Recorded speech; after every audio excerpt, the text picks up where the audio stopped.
So, ladies and gentlemen, welcome to University Centre Shrewsbury. Shrowsbury.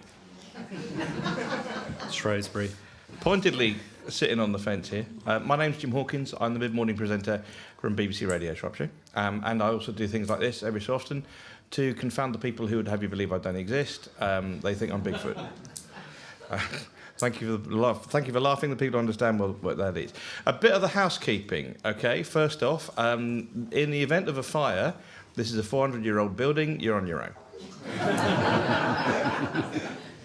Not strictly true. In the event of a fire, the fire exit is that door there and the door you came in through. Other housekeeping, if you need the toilet, it's in reception. You may have noticed the helpful sign on the back of the door saying, please shut the door behind you. I know students are a messy lot, but dear God, what are they doing here?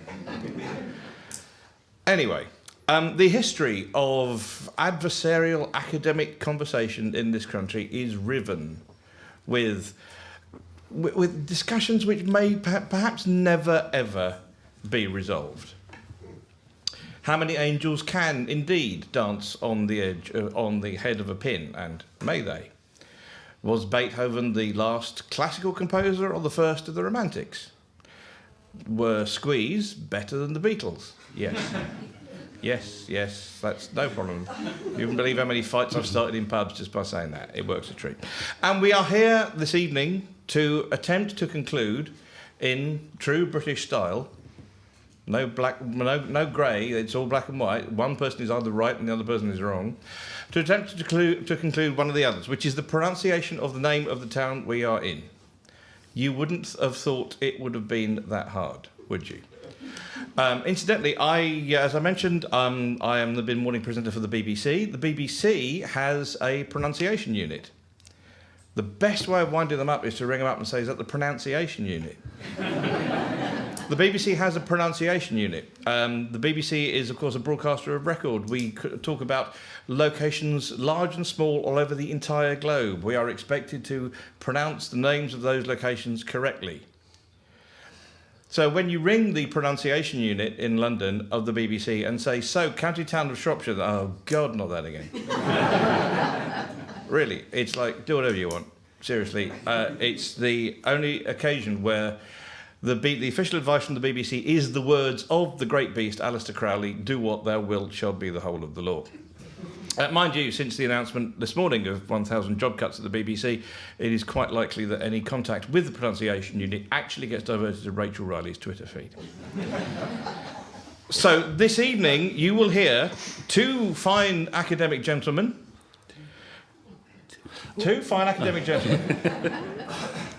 put forward the case for one pronunciation or the other. On my left, Professor Tim Jenkins. And his fan, nice. aka the Big Jenkinski.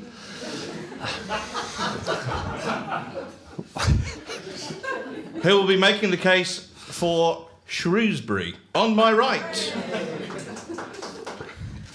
Good-o. On my right, Dr. James Pardoe. Say it with feeling. Who's been coached by wife Marge and daughter Lisa. And he'll be presenting the case for Shrowsbury. They have wooden spoons with which to interrupt one another. I am supposed to be adjudicating on the value or otherwise of their interventions, but I'm going to need your help with that, so we'll just see how we go. Between the two submissions, we'll have the moment of entertainment with Paul and Nicky Henshaw, who'll be playing at the back of the room, because this evening we are raising money for Shrosbury Ark. It is a fantastic organisation. It is a brilliant place, and it is crucially some amazing people doing amazing work with some other amazing people. Some of them are homeless, some of them are vulnerable, some of them have had a start in life that you really, really wouldn't want. They have had it, and they're getting help from the people that you are helping tonight. Please feel free to donate generously in the envelopes on your seats, and gift aid that donation if you can too. Some things, Mandy, you asked what the hashtag is for tonight. The hashtag is Shrew Decide or Shrow Decide. obviously. Hash SHREWDECIDE. Use that on whatever social media platform you care to use. Do not turn your mobile phone off. Just tweet, Instagram, Facebook, Pinterest, whatever the hell. You'll notice someone here. Hold that. That is on both sides, isn't it? Okay, fine. That's the one member of Team Tim over there. If you want any other more information on Twitter, this or the location we're in at the moment is at UC Shrewsbury. Shrewsbury. Shrosbury. We are raising money for at Shrewsbury Arc, and music will be provided by at Henshaw Music. So, without further ado, the dude abides. Please welcome Professor Tim Jenkins.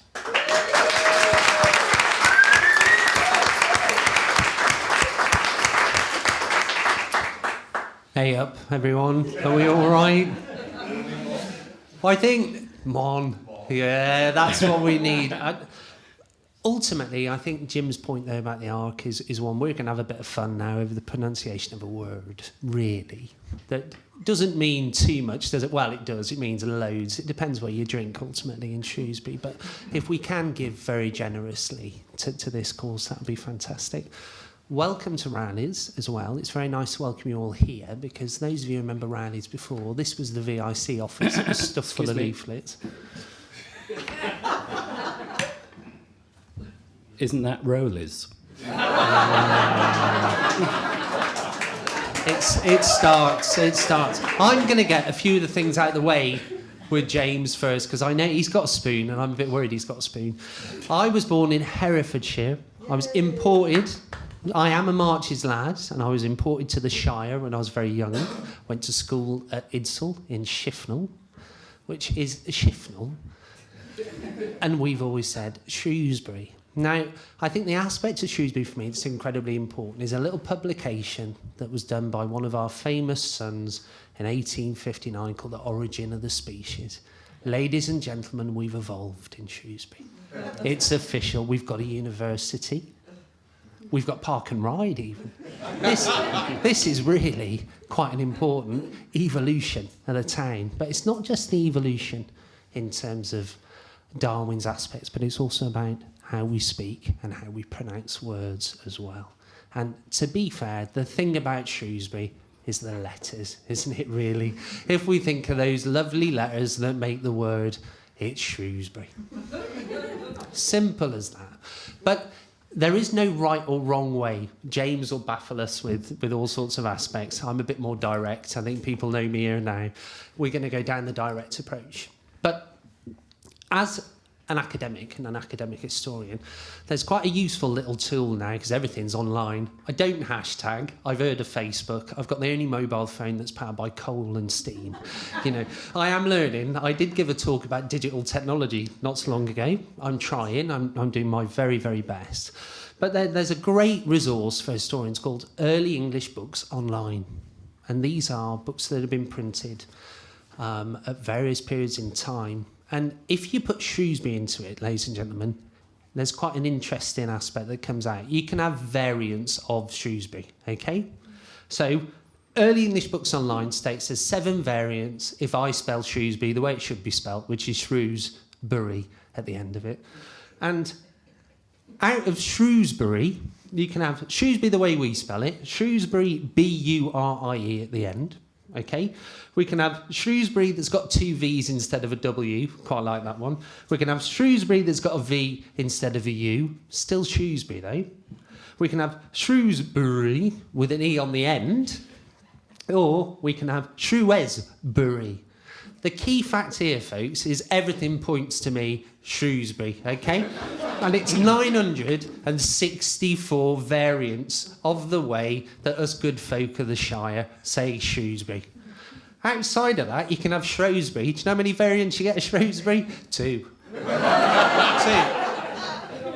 Early English Books Online, a scholarly resource for all of us here. The spoon's gone up. They're the 2 correct ways to spell it. If you go to the English dictionary, Quality, not quantity. Tonight, there are 2 ways that come up. There's Shrewsbury or there's Shrowsbury. Thing is about evolution, folks, is we walk up, right? now.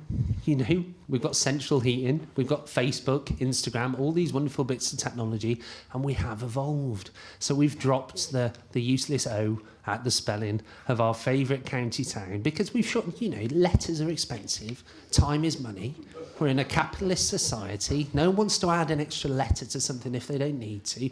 We've shortened it, we've evolved, we've got the absolute right way of doing it.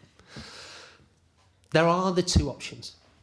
Now, the two options have been put out at various points in time. I was reading the Shropshire Star blog about this, and people saying Shrewsbury only came in the Victorian times. Well, actually, that's quite wrong. There was a wonderful chap in our county town called Robert. He was the prior of Shrewsbury, and if we all cast our minds back to 1167, when he wrote his magnum opus called The Life of St Winifred, he spelt it two different ways. He spelt Shrewsbury and he spelt Shrowsbury. Rob's not about, unfortunately, tonight. We have tried to contact him, and he's not here to defend himself. But if you look back through the literature, even back to the 12th century, there is still the version of Shrewsbury. So the argument that Jane will use with his spoon, it's not gone up. I was expecting this. I thought maybe I've boxed cleverer, but the spoon goes up. Actually, the variation has gone on for the past 800 or 900 years. So that brings us down to choice, I think, ladies and gentlemen. If there's no right way, we're allowed to choose. It's like fashion, isn't it, really? For those who know me quite well, I wear quite a wide variety normally of corduroy and tweed. Now, not so long ago, I was probably the most unfashionable man in the Shire. Look at it now. I feel like Jean-Paul Gaultier walking down Pride Hill. I genuinely do. It's all come back. It's there because of Dr. Pardoe. I'm afraid you just don't understand your fashion, do you, Tim? Say Jean-Paul Gaultier. You're talking to a man who we shouldn't really mention any names, but the devil wears it. You know, the shoes, the jacket. I do not wear ties that look like a baby has puked blancmange down my front. And the jacket, which, to be honest, looks like it's been dipped in custard. So we're going to start going on about fashion. Really, we can't have Tim into this discussion. You know, as you can see, you know, apart from the girly locks, you know, the entourage, the ensemble there that Tim has got even tonight is just ridiculous. Like all his arguments that he comes out with in terms of the development of fashions, you know, forget all that. I have a way of deciding. I have a way of deciding this alarming diversion into ad hominem abuse. And that is a question which applies to one of these gentlemen only, and it's a question about the fashionability or hipness of one thing. Who here thinks it's hip and cool to smoke a pipe? Oh, that's not bad, is it? That's all right. Putting your hand up twice doesn't count. It's not enough, Jim. Right, It's not enough. sorry. The vote goes against the floppy-haired fob. But... And shame on you people who thought he was referring to me. Shame on you. Professor Jenkins, the floor is once again yours. Thanks, Jim. And ladies and gentlemen, I had a very sad day last week. My pipe actually broke. And I was quite attached to that pipe. And that pipe was the pipe that didn't go out the car window when I was knocking it out, leaving Roden not so long ago. So I am 2 pipes down and a semi-broken man. But thanks for pointing that out, Jim. Excuse me. But Isn't that Rodden? Outside... Oh, I can't wait to raise my spoon. As a weapon. Outside, though, of the actual aspects of what is the right pronunciation, then we've really got to put it to the test, haven't we, really? And being a historian, I thought I'd do a little bit of social history. And being a historian who's quite partial to our wonderful ale of this county, I think we do incredibly well. We talk about entrepreneurialism quite a lot in the university context. You should see some of the breweries. I've done a little map of my trip where I went round and I actually asked this question to the people of Shrewsbury, and I'm going to share it with you now. It's an 1862 Ordnance Survey map that I've adapted somewhat, but I hope you're impressed.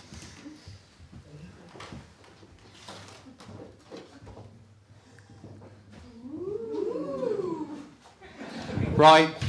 Being a responsible citizen, I live in Roden, or Rodden, whatever James decides to call it. Out in the sticks, couple of dogs. Me and my lovely fiancée Claire, we're in a little rural idyll with Land Rovers and all sorts of things. Claire doesn't like Land Rovers, but that's mainly for me. But I came in on the bus. I thought I'd use our integrated transport system in Shropshire, and I came in on the bus, and I got off the bus at just outside the flax mill, over in Dithers. Got anyone from Dithers? Castlefields, great part of the world. Anyway, I arrived, ladies and gentlemen, about here. This pub, first one I wandered into, it's called the Dolphin. Great hostelry, great ales, Jules making a comeback, absolutely spot on. Wandered in there, had a little tipple. Shrewsbury, it's a green. I thought I'd go and have a look at the canal basin, obviously historic environment. I wandered down, got myself into Castlefield, stopped off at the Spa, got some money out of the cash point, wandered into the Telegraph. Shrewsbury, another green. Telegraph, dog and pheasant. It's a green, ladies and gentlemen, another green. I then went across the Darner and I stopped at the Vaults. I've never been in the Vaults, actually, but I went in the Vaults. I was greeted with a very steady, all right, Mon, what you doing? I was probably in corduroy and tweed. Didn't really fit in that well. It's a Shrewsbury. It's another green. This is 4 pints in because I'm a bit embarrassed to order halves. Anyway, I wandered from there and I went along Smithfield Road, Salopian, straight into Salopian. Guess what? Another green. It's a Shrewsbury. I went over that wonky footbridge over at Frantwell, over to Frantwell, across the front of the Guildhall, where University Centre Shrewsbury will have its new teaching environment come September. We're currently going through fit now. It's going to be absolutely lovely. But the anchor, ladies and gentlemen, a nice cob. I think it was cheese and onion. I needed something by this stage.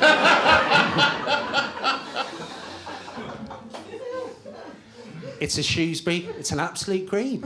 Lovely. I thought I'd go and pop in the Wheat Chief. Popped in the Wheat Chief, sat outside, smoked my pipe. The pipe that's broken and it's no longer with me. But we had a nice little smoke in there and another green. Over the Welsh Bridge, Armoury. Ooh. No. Armoury is a very interesting environment. Very interesting environment if you go up and ask someone, is it Shrewsbury or Shrowsbury? Particularly 7 pints into my trip. But I had a couple of reds there, I'm afraid to say. There's a few of these who weren't really that interested, and I think I'd annoyed a few, so I left. But my social history study of this part of the town was invariably green by this stage. From there, I needed more money. So I wandered back into town and I popped myself to the coach. Coach, split.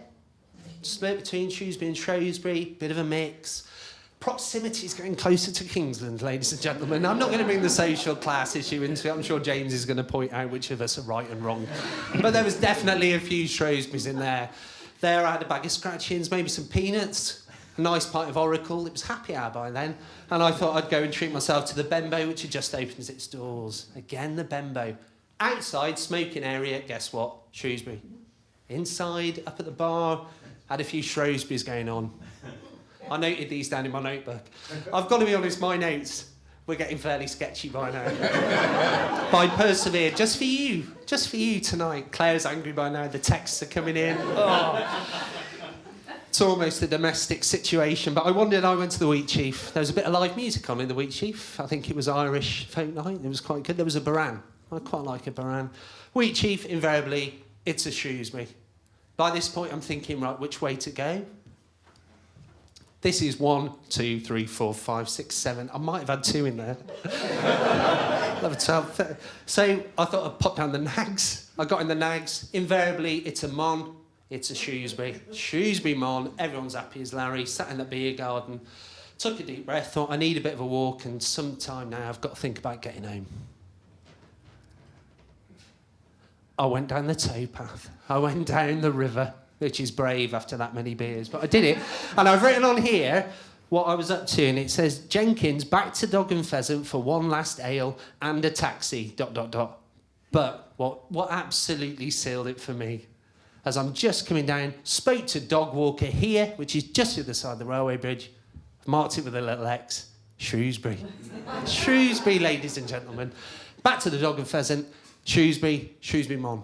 Thing is, invariably, it's up to us to choose. And when I did my little poll, it was incredibly scientific. I was going to do a Gantt chart, but I thought this was a bit more relevant. If we go back to fashion and if we start to discuss those things, it's our opportunity to decide. And as far as I'm concerned, ladies and gentlemen, this month or this year or this summer, Shrewsbury is definitely in. Thanks very much. Professor Tim Jenkins.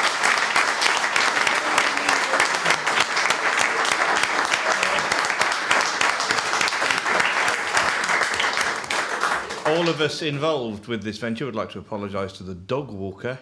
I knew her. I knew her. Oh, did you? Wasn't that scary? Right, so you're a lone woman on the towpath. With two dogs. Are you sure She it had was two dogs. It looked like Two. I've done a bit more than two. And at this point, we are going to take a break for more excellent refreshments from the fine people at Stop Coffee Shop, and also for some music from Paul Henshaw and the Scientific Simpletons. Well, 3 out of 4 of the Scientific Simpletons, at the very least. Who are, among other things, performing Ben's song, which is the piece of music that Paul and Nikki crafted using a demo left behind by the late Ben Bebbington. If you need more information about this, then have a chat with anyone from the Ark or Paul and Nikki themselves. We will reconvene in half an hour or so, at which Dr. James Pardoe will present the case for the opposition. No, hang on. Tim's the opposition here, surely. We'll do his stuff in half an hour's time. Have a good evening. Back soon.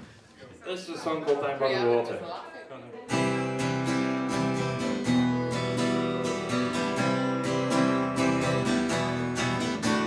I walked all up in Aberdeen, the last fashion leader of P19. Queen of the water, queen of the old maid drag.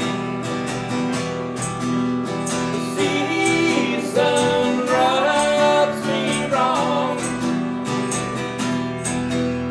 Down by the water and down by the old main drag. Okay.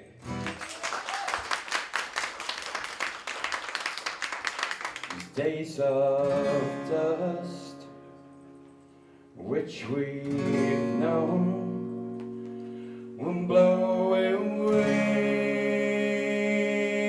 with this year's sun. 1, 2, 3, 4.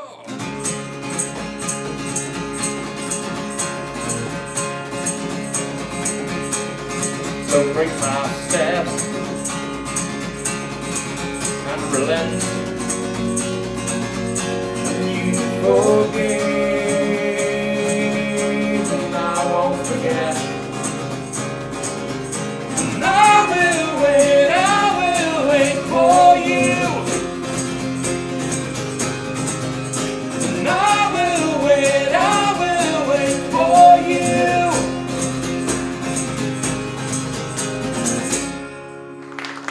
Thank you.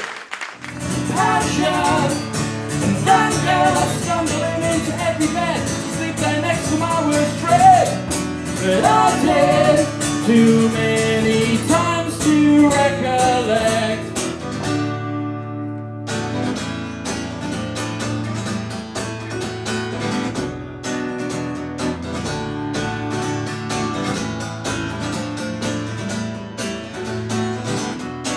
Do you know who I am?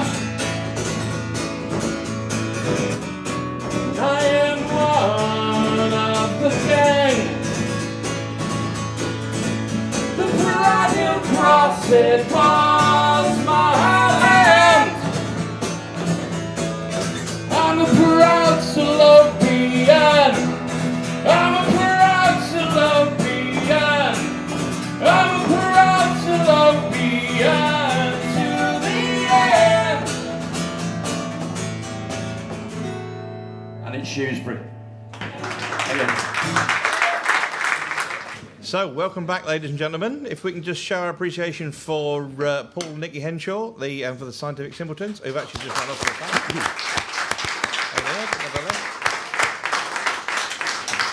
phone. And it's time for the second part of our evening. Having heard from Professor Tim Jenkins presenting the case for Shrewsbury, it is now time to hear the other side. From Dr. James Pardoe. Please welcome Dr. James Pardoe. Well, come on.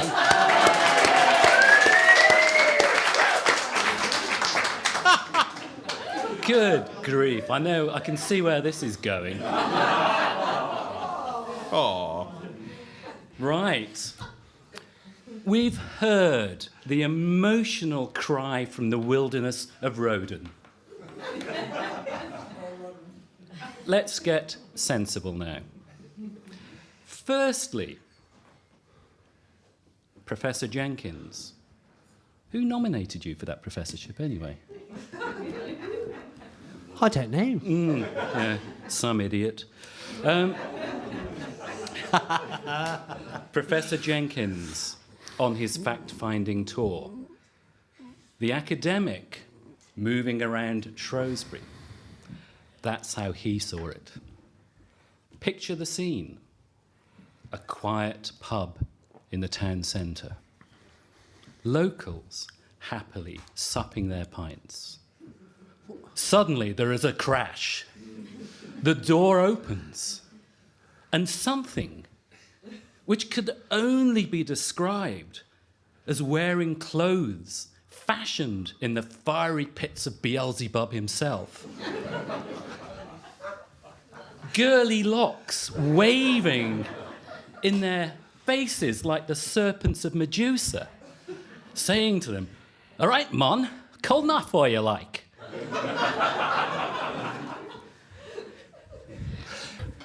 You're going to call it Shrewsbury, aren't you? No.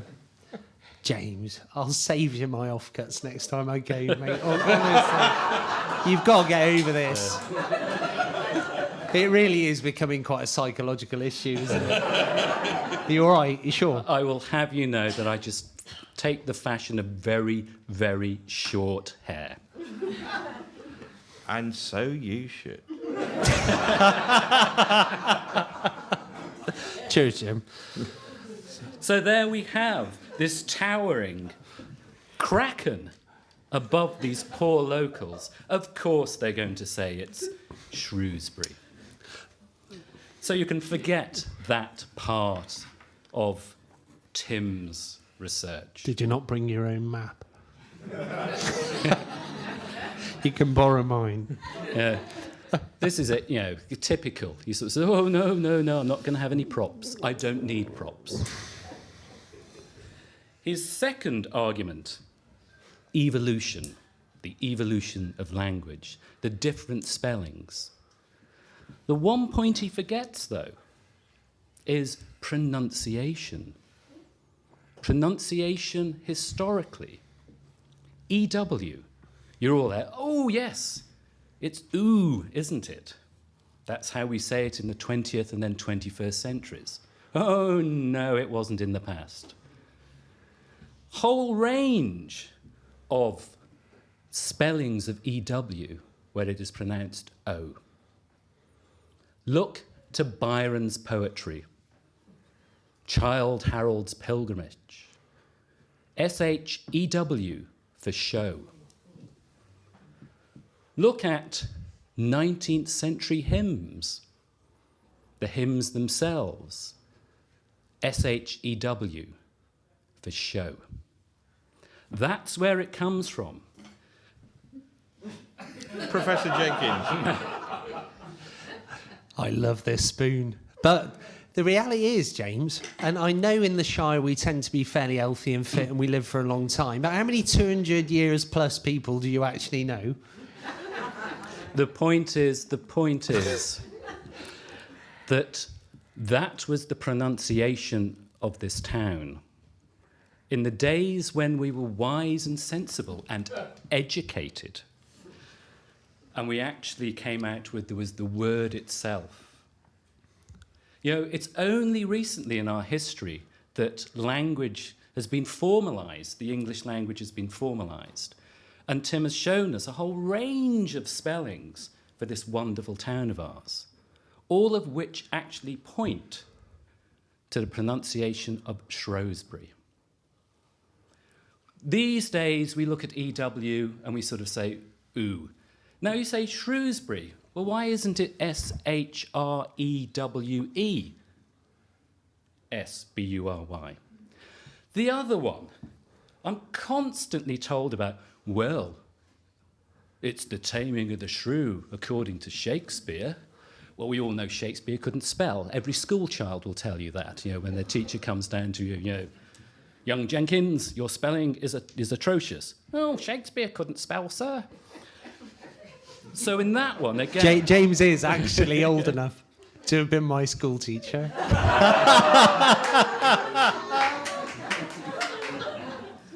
Get your hair cut. Yeah. It's the hair obsession. So... It's getting out of hand. And also, this shrew thing. I can remember a number of years ago, down at the greenhouse meadow, where the green grass is played on by the great glorious gods of Shrosbury Town FC. That person said, who ignore their vote at the end of this? They're obviously, they can't. And actually, by the way, is there any Man United or Chelsea fans in here? Anyone who admit to being a Man United or Chelsea fan in here? Because your votes don't count either.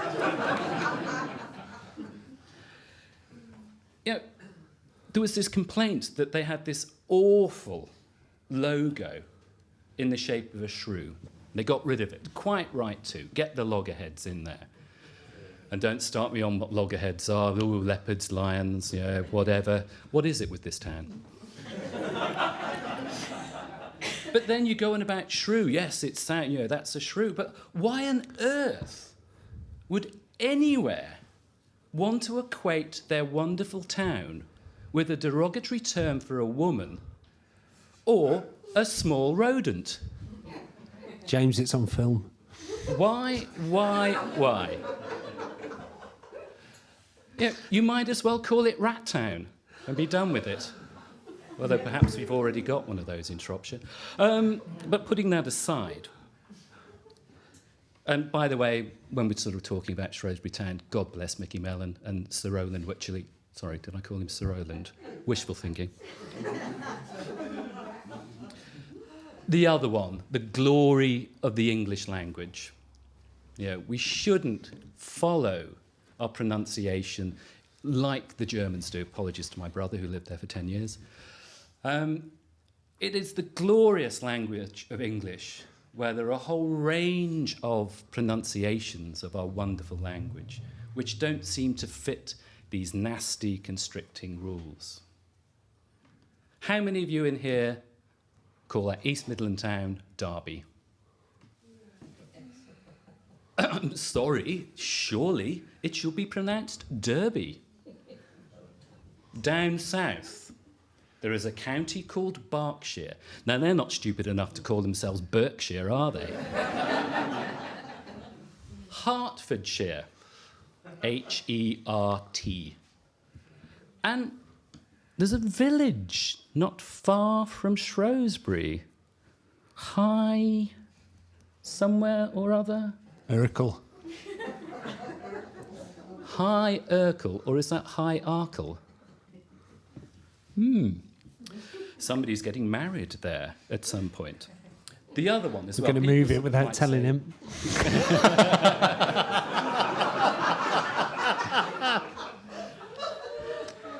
I've got the invitation in a tablet of stone. And also, again, the county that Tim hails from. The town down there. What is it called? Hereford. Now, surely, if you follow Tim's linguistic map, that's Hereford.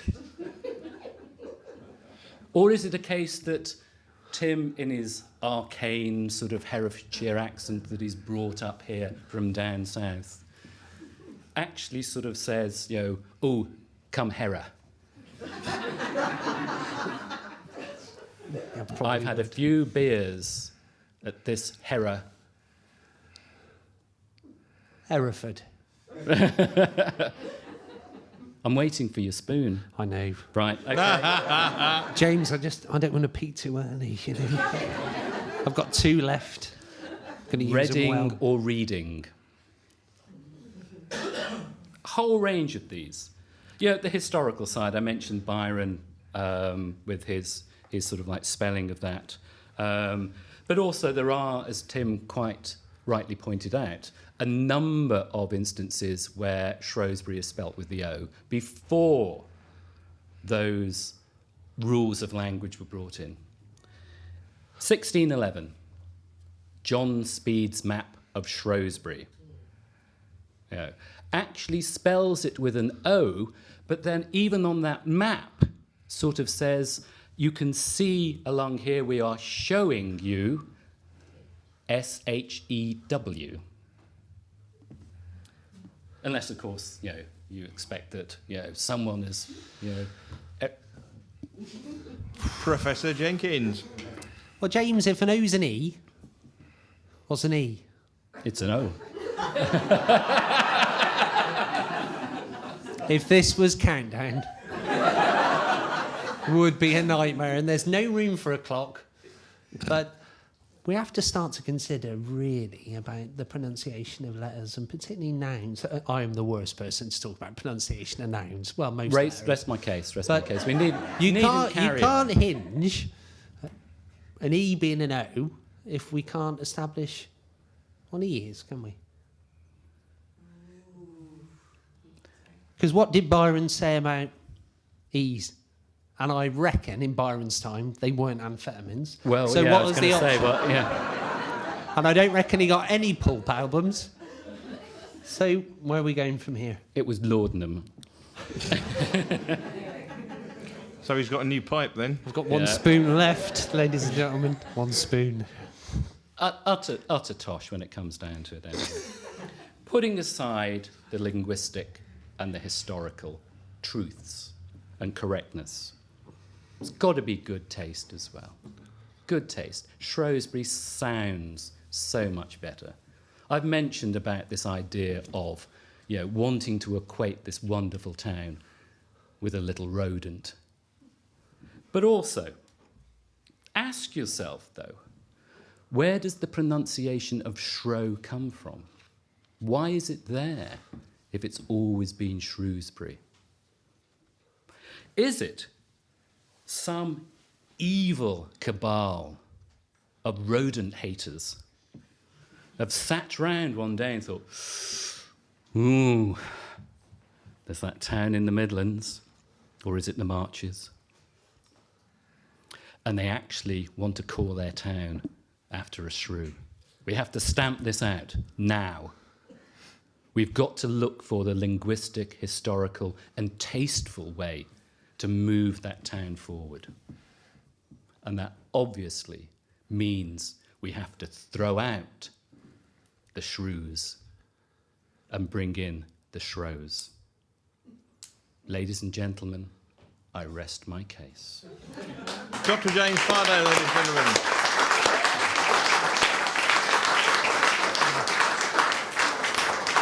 And at this point, you get the opportunity to question either or both of our esteemed experts. If anyone has a question for the panel, please raise your hand.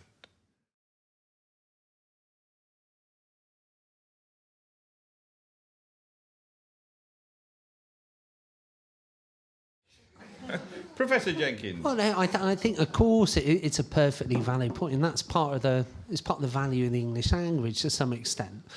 But I think the most important part is making it your own, and that's the beauty of it, is having that kind of mixed dialect. It's something that you see more in the UK, I think, than you see in Northern Europe, and I think it's whatever you're comfortable with. James took it back to taste. I called it fashion. James more tasteful than me. But, you know, the reality is it's whatever you're most comfortable with. I'd like to add James more fashionable than Tim as well. No, but you're perfectly right. But I'd drop the Y, really. I'd stick an IE on the end. You know, why don't we go the whole hog? The most important thing is now, what does it come up in text speak? I haven't tried it, but someone must have a go. Well, what happens when you try? What is the predictive text of Shrewsbury? I'm sure it's something fairly brutal. But if someone can have a go at that, that'd be smashing. Yeah. Probably Salisbury. Well, as Jose Mourinho said, strawberry. Yes, indeed. I've had a fish called goatee over there, the saffron. There are other options, of course. Shrewsbury. I wonder if either of, if maybe James first, and then Tim would like to comment upon the other variants that can be heard in pubs around the town. If you're not chased out by Tim. Well, that's obviously it's fuelled by beer. Tim, Shrewsbury? Oh, is there a third is that way? it? Is that it? There are others. There's Shrewsbury. Not I've heard often as well. you get away that lightly with Dr. Pardoe on words. I think, if I'm honest, kind of the agricultural... I come from an agricultural background, ladies and gentlemen, as you might have noticed. I was built for kind of, you know, hay ricks and fixing tractors. We don't use the H at all, if I'm honest. You know, our kind of approach is more, you know, it's Shrewsbury, really.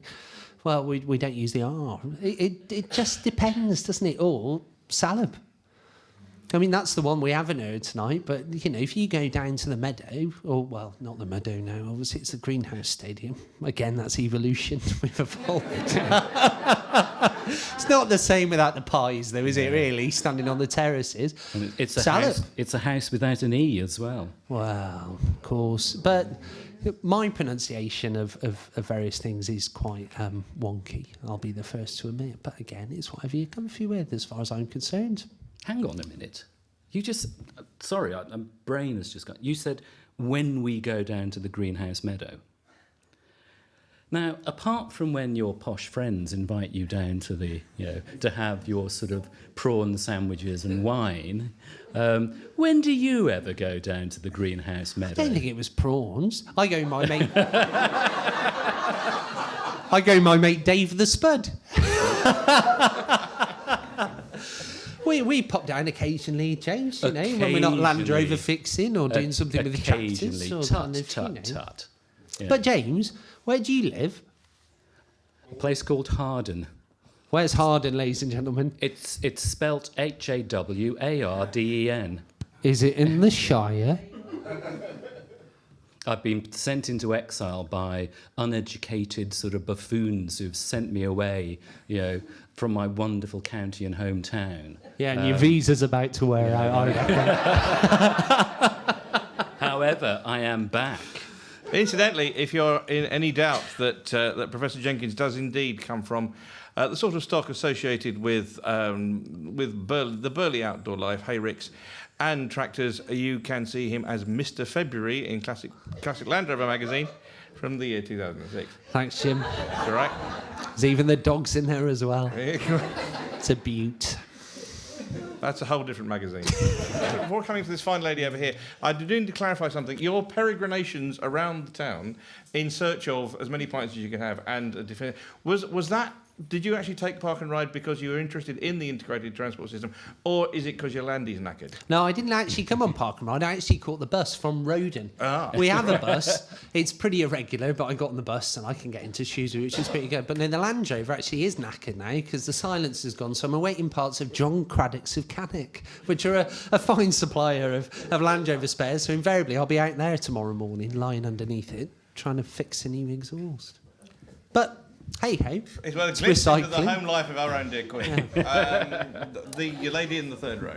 A couple of questions, but first of all, I wanted to underline my approval that you brought up what should have been there in the first place. I was going to award all of you the wooden spoon, because anybody who knows anything about this county knows that nobody who's an indigene of the county ever pronounces that R.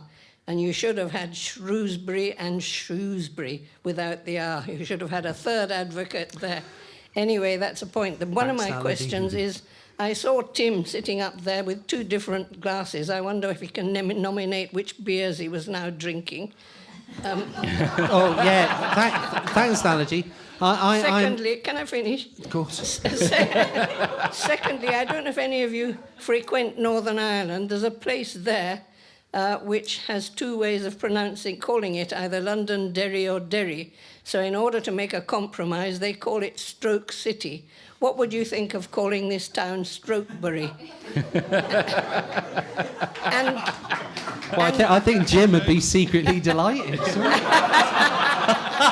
And then finally, if you were called up to sing a la Noel Coward, would you ever sing A Nightingale Sang in Berkeley Square?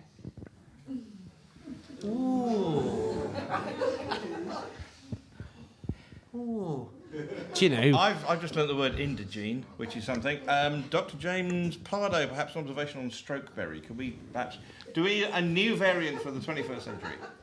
Well, of course, the Londonderry thing, if you pronounce it correctly, is Londonderry.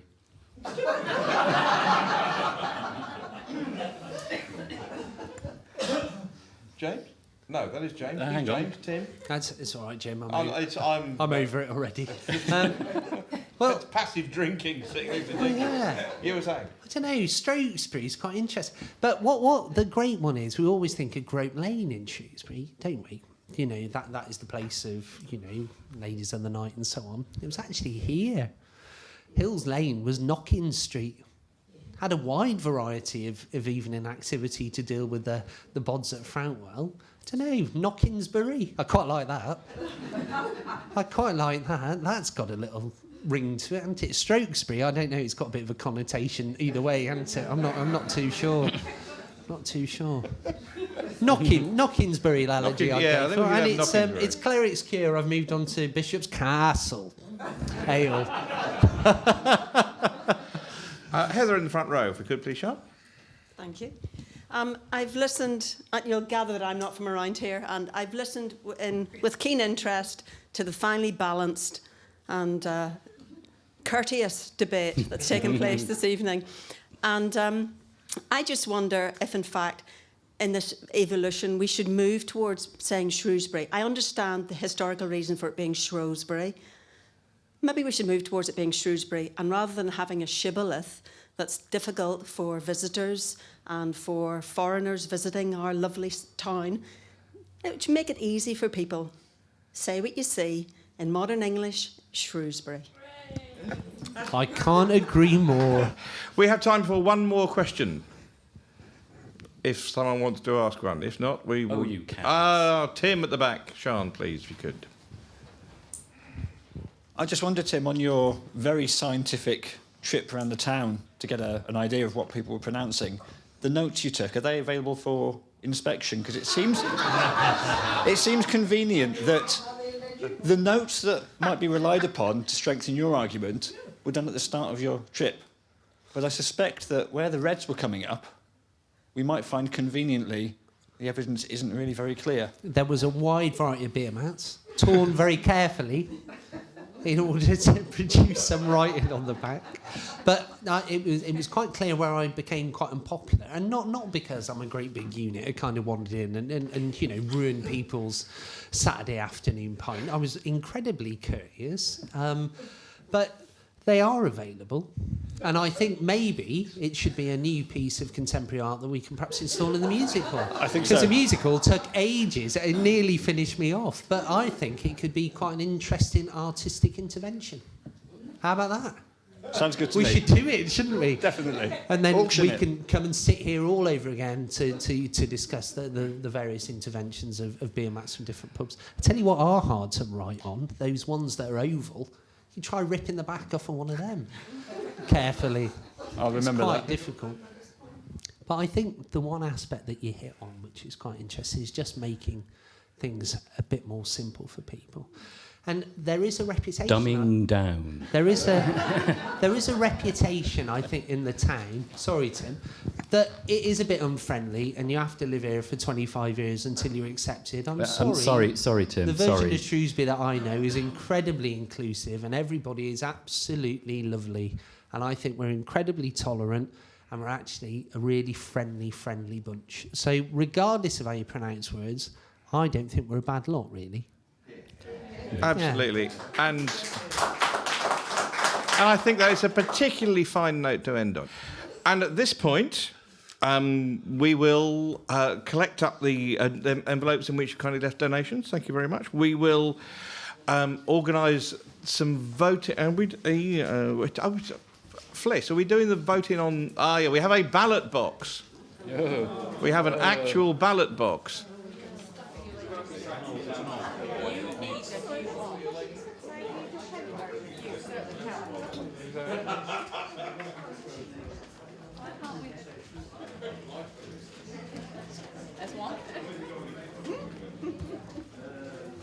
The first thing I need to tell you is that tonight we have raised £500 for Shrowsbury Ark,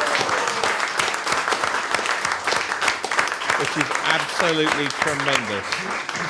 Thank you on behalf of Tim and the whole team at Shrewsbury Ark. Thank you very, very, very much for that. That's absolutely wonderful.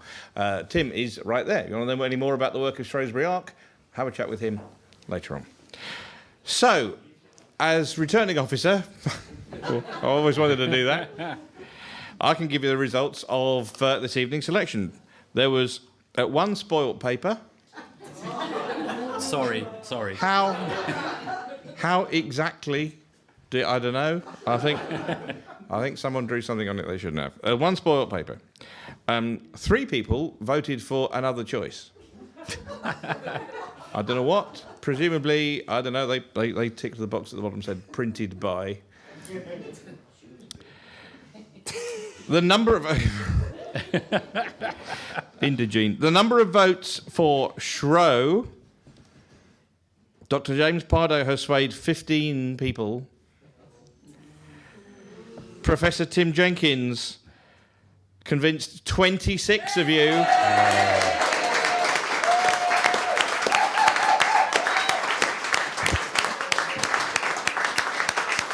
It gives me great pleasure, not least because the size of this cup makes me look normal size, to present the spoils for the evening to Professor Tim Jenkins.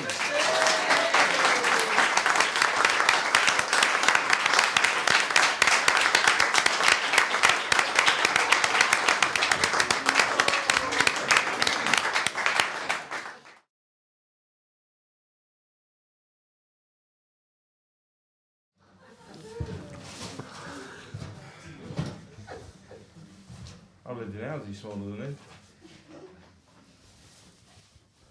The Prosecco then goes to, having been rescued back off Tim, goes to Sean Emery.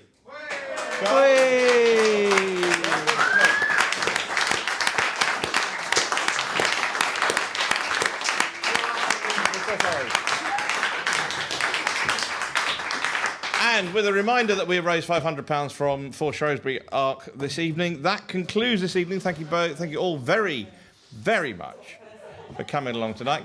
Glad you've had fun, and who knows what Fliss will come up with next. Thank you very much for your time. Have Thanks a safe a lot. journey. Cheerio.